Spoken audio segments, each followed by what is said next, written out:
اور افراد کی زندگی میں تبدیلی آتی ہے اپنے ہیروز سے متاثر ہو کے. اسی وجہ سے ہر قوم کو ہیروز کے ساتھ منسلک بھی کیا جاتا ہے، ہیروز کی زندگیاں نمایاں بھی کی جاتی ہیں تاکہ ان کی وجہ سے لوگوں کی زندگی پر اثر آئے اور لوگوں کی زندگی میں ایک خاص تبدیلی آئے. اور آپ کو عجیب بات محسوس ہوگی، یہ لاہور میں اس وقت ہم بیٹھے ہیں، چند کلومیٹر دور انڈیا. امرتسر میں رہنے والوں کے ہیروز اور ہیں، انڈیا میں رہنے والوں کے ہیروز فرق، سارا طرز معاشرتی فرق، زندگیاں ہی فرق ہیں. وہ کچھ اور لوگوں کو یاد کرتے ہیں، ان کے نزدیک کچھ اور پہلو زیادہ اہمیت کے حامل ہیں، جس کے لیے جو چیز بھی اہم ہوتی ہے نا وہی چیز اس کی زندگی میں در آتی ہے. اور آپ عجیب بات دیکھیں گے کہ اگر آپ دوسری جانب دیکھیں، یعنی ایک طرف اگر آپ انڈیا کو دیکھیں، دوسری طرف چائنا کو دیکھیں، پاکستان کی ایک طرف چائنا لگتا ہے، افغانستان لگتا ہے، آئیڈیالوجی میں فرق ہے، کوئی شک کی بات نہیں، لیکن ہیروز میں بھی فرق ہے جن سے لوگ متاثر ہوتے ہیں. اور عجیب بات ہے، ہمارے لیے نئے ہیروز تلاش کرنے کی کوشش بہت کی گئی کہ ہیروز بدل جائیں گے نا تو قوم بدل جائے گی، لیکن مسلمان قوم ایسی ہے انہوں نے نئے ہیروز بھی قبول نہیں کیے اور پرانوں سے تعلق بھی نہیں رکھا، نہ خدائی ملا، نہ وصال صنم، نہ ادھر کے رہے نہ ادھر کے. ہاں ایسا ضرور ہے کہ جزوی طور پر کبھی کسی سے متاثر ہو جاتے ہیں، کبھی کسی سے، اور اس کی وجہ سے کوئی کلی تبدیلی نہیں آتی. حتیٰ کہ اگر ہم بحیثیت پاکستانی کے دیکھیں اور اگر ہم ساتھ والے ملک میں دیکھیں جیسے انڈیا ہے تو بڑا فرق ہے قائد اعظم کے ساتھ تعلق میں اور انڈیا والوں کے گاندھی کے ساتھ تعلقات میں یا نہرو کے ساتھ تعلق میں. وہاں پر سٹوری ڈیفرنٹ ہے، وہ اپنے ہیروز کے ساتھ ایک دلی لگاؤ رکھتے ہیں. اور اس چیز کو پوری دنیا میں اگر آپ سٹڈی کر کے دیکھیں گے آپ کو حیرت ہوگی. یعنی ہم پوری دنیا میں سے ایک نئی طرح کے لوگ ہیں جو اس خطے میں بستے ہیں، کیونکہ ہیرو بنانے کی کوشش کی گئی، ہیرو بنا نہیں، کسی نے اپنایا ہی نہیں. اگر یہ بات آپ کو مختلف لگتی ہے تو اپنی زندگیوں میں دیکھ لیں، کبھی زندگی میں قائد اعظم کی کوئی بات یاد آئی، کچھ کرتے رہیے. قائد اعظم کی زندگی کو اپنے لیے ماڈل بنایا. قطع نظر اس کے ہم اس بات پہ بات نہیں کریں گے کہ یعنی قائد اعظم کی زندگی کیسی تھی اور یہ ہے کہ آیا وہ ہمارے ہیرو ہیں یا نہیں. بات یہ ہے کہ ہر قوم جس آئیڈیالوجی پہ، جس نظریے پر یقین رکھتی ہے نا، جو کسی کا عقیدہ ہوتا ہے اس کے مطابق ہیروز کو قبول کرتی ہے. اگر ہیرو کسی اور نظریے کا ہے، کسی اور عقیدے کا ہے، تو دوسرے عقیدے والے اسے قبول نہیں کرتے، بھلے سے وہ ایک ہی جگہ پہ رہتے ہوں.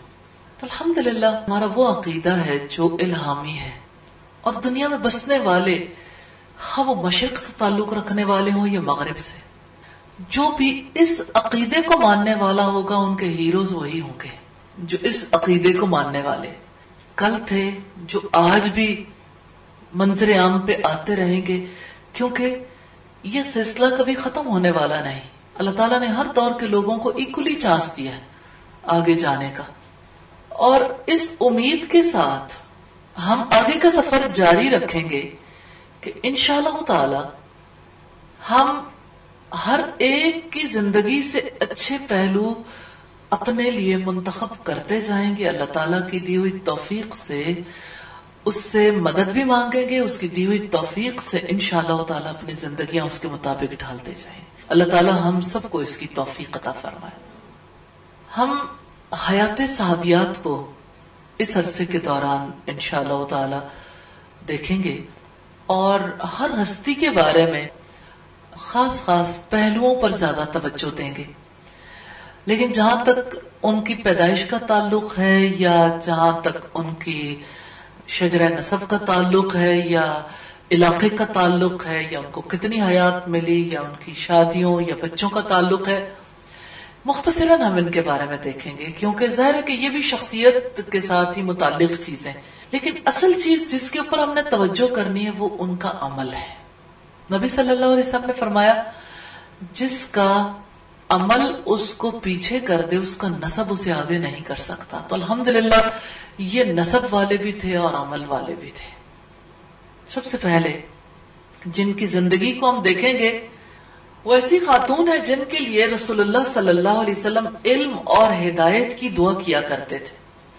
وہ جن کی تربیت رسول اللہ صلی اللہ علیہ وسلم نے کی، وہ جو اللہ تعالی کی شریعت کو اپنے رشتوں پر ترجیح دینے والی تھی، وہ جو کثرت سے صدقہ و خیرات کرنے والی تھی اور اپنی اولاد کو سخاوت کی تلقین کرنے والی روشن مثال تھی.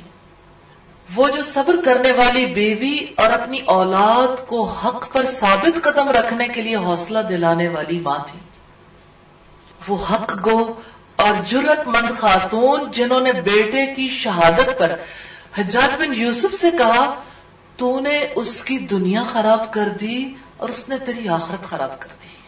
وہ بہادر خاتون جنہوں نے اپنے بیٹے سے کہا قتل ہو جانے کے ڈر سے اپنے دینی جذبات کو پامال نہ کرنا. وہ ذات النطاقین جن کے بارے میں رسول اللہ صلی اللہ علیہ وسلم نے خوشخبری دی کہ آپ کے اس کمر بند کے بدلے میں اللہ تعالیٰ آپ کو جنت میں 2 کمر بند عطا فرمائے گا. یہ صحیح بخاری کی روایت ہے 2979 نمبر پر. اسلام کی عظیم بیٹی، صبر کرنے والی بیوی، عظیم ماں، رسول اللہ صلی اللہ علیہ وسلم کے رفیق سفر ہجرت، خلیفہ اول سیدنا ابو بکر صدیق کی بیٹی اسما بنت ابی بکر کی عصمت کو سلام ہے کہ انہوں نے ایسی زندگی گزاری کہ ان کی زندگی آج ہر مسلمان بیٹی، ہر مسلمان ماں کے لیے مثال ہے. اللہ تعالیٰ نے آپ کو سیدنا ابو بکر جیسا باپ عطا فرمایا، رسول اللہ جیسا عظیم بہنوئی عطا فرمایا، زبیر بن عوام رضی اللہ تعالی عنہ جیسا شوہر اور عبداللہ ابن زبیر جیسا بہادر بیٹا نصیب فرمایا. اللہ تعالیٰ ان سے راضی ہو جائیں اور وہ اللہ تعالیٰ سے راضی ہو جائیں. صحابہ کرام اور صحابیات کے بارے میں جب ہم بات کرتے ہیں تو ہم کہتے ہیں رضی اللہ عنہ ورضوا عنہ، کیونکہ اللہ تعالیٰ نے اپنی کتاب میں ان کے بارے میں یہی فرمایا. یہ کتنا بلند رتبہ ہے. ہر پیچھے آنے والا دعا کرتا ہے رضی اللہ عنہ، اللہ ان سے راضی ہو جائے اور وہ اللہ تعالیٰ سے راضی ہو جائے.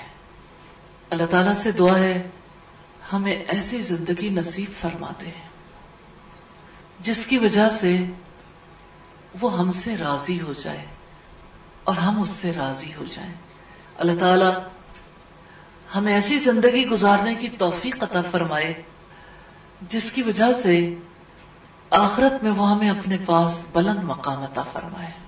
ہم اسی مقصد کے لیے صحابیات کی زندگیاں جاننے کا، ان کے بارے میں پڑھنے کا آغاز کرنے لگے.